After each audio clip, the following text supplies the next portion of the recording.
Hello, James Robertson here. Hey, listen, I just remembered something that happened to me years ago. I was 17 years old in high school, and I decided I wanted to join the track team. Well, I was just a little, 5'3", 120 pounds, but it wasn't too slow. I was pretty fast on my size. But anyway, I really wasn't on the first string or anything like that. So, practicing along and doing the broad jump and trying to run and not much experience because I wasn't even good enough to compete in any of the events. But anyhow, one of our star runners pulled a hamstring muscle and he couldn't run, so that kind of stepped me up a notch. So the coach said, "Taylor, I want you to go ahead and try the broad jump on this next meet." Well, I practiced for about a week and I couldn't muster up anything. All I could do was jump about 15 feet and about 3 inches or so. And I thought, this is not going to go over too well because most everybody else is jumping 19, 20 feet. And I said, well, this is going to be embarrassing. So what I did was the night before the meet, I was getting desperate. I happened to go to the library, and it didn't just happen. I went because I was desperate. So I found a book that has some information about the then world champion broad jumper. He jumped something like 29 feet, I think it was.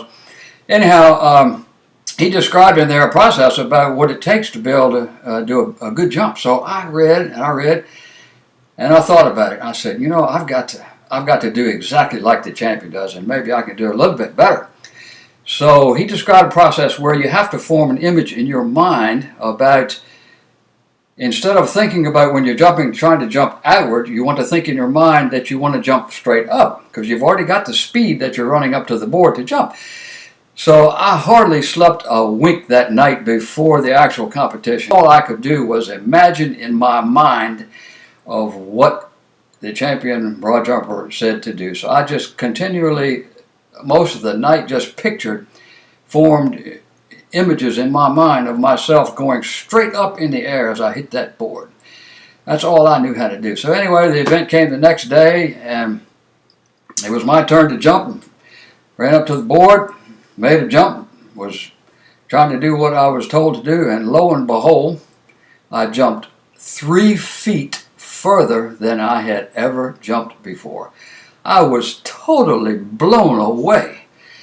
And so the reason I'm telling you this is since that time, over the years, I've come across a few books, and I'm sure most of you already know about these books, but this is just a little extra reminder. Hey, it really does work. I mean, The Science of Getting Rich, Think and Grow Rich, Psycho-Cybernetics, there's a bunch of other books, Tony Robbins and others. All this good stuff about forming mental pictures about what we want to accomplish. And we can certainly apply that in our business today. Have a good day.